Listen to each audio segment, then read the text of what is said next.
चांगलं त्यांच्या कलेनुसार म्हणजे तेवढी कला आहे अंगामध्ये आणि त्यामुळे त्यांचं बडबडे कुठे काय नाव असं वाटतं.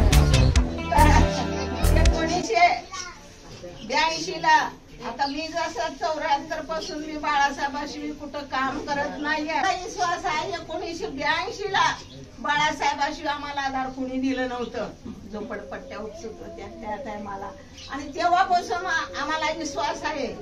तर बाळासाहेबांच्या नावाखाली बाळासाहेबच आता हे मनोज गडबडे म्हणायचं. बाबासाहेबांच्या रक्ताचे मासाचे आहेत आणि काय केलं आपली झोपडपट्टी उठत असेल तर खरंच मनोज गडबडे निवडून आले तर आपली बिल्डिंग इथंच उभा राहील 500 स्क्वेअर फुटाचं. ही त्यांच्याकडून मी खरोखरच वचन दिल्याने करते. आणि चिन्ह आहे काय एक शिक्का मारला तर सिलेंडर ढब करावं लागतं आणि दिल्लीत हलवावं लागतं. असं हे काम हे खरंच कार्यकर्ता म्हणून शोभला जाईल. आणि खरोखरच आमच्या वस्तीतर्फे बरेच लोक म्हणजे आपलेच आहेत आणि नसते आपले तरी आपल्या वंचितलाच मानणारे लोक आहेत तिथले. आणि खरोखरच आल्याबद्दल धन्यवाद देते. आणि सगळ्यांना मी सांगते की सगळे 4-5 काय असतील त्यातून आपल्याला निवडायचा सिलेंडर कुठं आहे. रोजचा आपण स्वयंपाक करतो ती सिलेंडर म्हणजे लक्षात राहतं. म्हाताऱ्यांच्या राहतं तरण्याच्या राहतं सिलेंडरचा चिन्ह भारी भेटलेला आहे. इसरायसारखं नाहीये. तर आमच्या वस्तीतल्या बऱ्याच महिला सुद्धा मुलं सगळे आपलंच कार्यकर्ते आहेत. आणि सगळ्याकडून मी सांगू इच्छिते की इथंच निवडून आला तुम्ही तेवढं मी यावर आमची सगळ्यांची मदत आहे. आणि मला एवढंच म्हणायचं आहे की 100 वर्ष शेळी होऊन जगण्यापेक्षा 4 दिवस वागायसाठी आणि आपल्या जे बाबासाहेब आंबेडकरांनी 9 कोटी जनतेसाठी केलं पण आपण आज एक मत देऊन आज गडबडे साहेबांना निवडून देऊ अशी मी विनंती करते तुम्हाला. जय भीम जय भारत. वंचित बहुजन आघाडीचा आमच्या मनोजदादांनी आज 2 वर्ष झालं माऊट टू माऊट प्रचार चालू आहे आणि प्रत्येक डोर ते डोर त्यांचा प्रचार आहे. आणि कुटुंब जोडलेलं आहे. प्रत्येक कुटुंब जोडलेलं आहे. आणि ते कशा पद्धतीने जोडलेलं आहे हे सगळा युवा वर्ग ओळखतोय. त्याच्यामुळे घाबरायची गरज नाहीये. फक्त मी माऊल्यांना एक विनंती करेल की आतापर्यंत 50-60 वर्ष आम्ही बाबासाहेबांना वाहून घेतलं होतं. त्याचबरोबर आम्ही बाळासाहेबांना पण वाहून घेतलेलं आहे.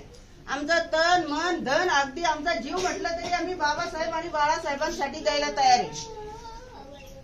पण बंधूंनो एक गोष्ट बिघडलेली आहे.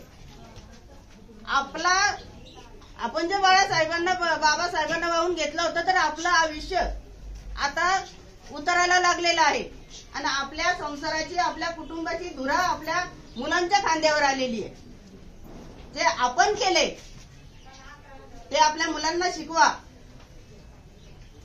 आपल्या मुलांनी सुद्धा बाळासाहेब बाबासाहेब सोडून भलतीकडे कुठे भरकटले ना तर आईंनी त्यांचा कान पिळला पाहिजे आणि त्यांना सांगितलं पाहिजे की बाबा रे हे उष्ण रक्त नाहीये. तू कुणाच्याही पोटाखाली गेला तरी तुला बापाचं लेवल लागणार नाही, त्याला बांडगुळाचं लेवल लागणार आहे. म्हणून बाबासाहेबांनी सांगितलं होतं की 2 रुपये असले तर 1 रुपयाची भाकरी घ्या आणि 1 रुपयाचं पुस्तक घ्या. तुम्ही भाकरी पण खाल्ली, तुम्ही पुस्तक पण खाल्लं, पण त्या पुस्तकामध्ये तुम्ही वाचलं काय वाचलं? आज संविधान धोक्यात आहे. SC ST OBC धोक्यात आहेत. मुस्लिम लोकांचा प्रचार करतो, मुस्लिम लोकांना उमेदवारी देतात म्हणून बाळासाहेबांना टार्गेट ठेवलेलं आहे आणि तुम्ही बीजेपीचे गुलाम बनून राहतायत. अशा शेंडांचा ना धिक्कार केला पाहिजे. जाहीर या अशा शेंडांचा धिक्कार करा आणि कुणीही अशा लोकांना साधी जाताना ओळख सुद्धा दाखवू नका. खेद वाटतो, खेद. कारण का आपल्या तरुण पिढीची जी धुरा आहे, हे जे बाळासाहेब जे लढतायत आता, तर ह्या तरुण पिढीच्या जीवावर लढतायत. ही तरुण पिढी बाळासाहेबांना मत साथ देणार आहे. आणि जर आपलेच जर खांदे जर का विस्कटले असतील तर बाळासाहेब सुद्धा डगमगल्याशिवाय राहणार नाहीत. ही एक गोष्ट लक्षात ठेवा. आणि आपल्या घरामध्ये जाऊन बाबासाहेबांनी आधीच सिलेंडरले, पण आता पण तुम्ही जाऊन लिहा की माझ्या घरात 4 लोक असतील तर माझं मत हे बाळासाहेब आंबेडकर आणि वंचित सिलेंडरलाच मिळेल. अन्यथा वाया गेलं तरी चालेल, पण सिलेंडर शिवाय मी कुठं मत करणार नाही. हे इतकं खेदानी का बोलावं लागतं प्रचार करताना. आज मी काही लोकांचे राजीनामे पण तयार केलेले आहेत. माझ्या बॅगमध्ये राजीनामे येतो, ते अध्यक्षांना द्यायला दिले. का असं वागताय? ही एक संधी आहे तुम्हाला. ही संधी पुन्हा पुन्हा येणार नाहीये. निवडणूक संपल्यानंतर तुम्हाला कुणाच्या दावणीत जाऊन बसायचं आहे ते बसा, पण हा 1 महिना, हे 8 दिवस 10 दिवस हे तुम्ही नाही तुम्हाला कुठं फिरता आलं तर तुम्ही घरात बसा, पण इतर लोकांच्या प्रचारामध्ये फिरू नका. ही एक शेवटची विनंती करते. आणि येत्या 20 तारखेला आपले मनोजदादा गडबडे, अरे जेव्हा त्यांच्या हातात काहीच नव्हतं, फक्त साधा कार्यकर्ता होता याचा समता सैनिक दलाचा, तर तुमच्यासाठी महाराष्ट्र जागा केला शाही फेकून. आणि आज आपली जर एवढी मोठी ताकद त्यांच्या जवळ असेल, तुम्ही आमदार खासदार नगरसेवक काय म्हणता? आपण त्यांना पार्लमेंटमध्ये मंत्रीपदावर पण पाठवू शकतो आणि ते त्या सोयीचे आहेत. काय करू शकता ते तुमच्यासाठी फक्त थोडाफार अभ्यास करा. आणि प्रत्येक तरुणांनी याप्रमाणे जागृत राहिलं पाहिजे, जागलं पाहिजे. आणि हीच उर्मी घेऊन आपण 20 तारखेला आपल्या आपल्या बूथवर इलेक्शनला मतदान करायला गेलं पाहिजे. 5 नंबरचं बटन आहे, सिलेंडरचं चिन्ह आहे आणि मनोजदादा गडबडे यांच्या त्या सिलेंडरच्या समोर बटन दाबून प्रचंड प्रचंड बहुमताने तुम्ही त्यांना विजयी करावं. आणि कराल ही मला अपेक्षा आहे. वंचित बहुजन आघाडीचा, वंचित बहुजन आघाडीचा, वंचित बहुजन आघाडीचा.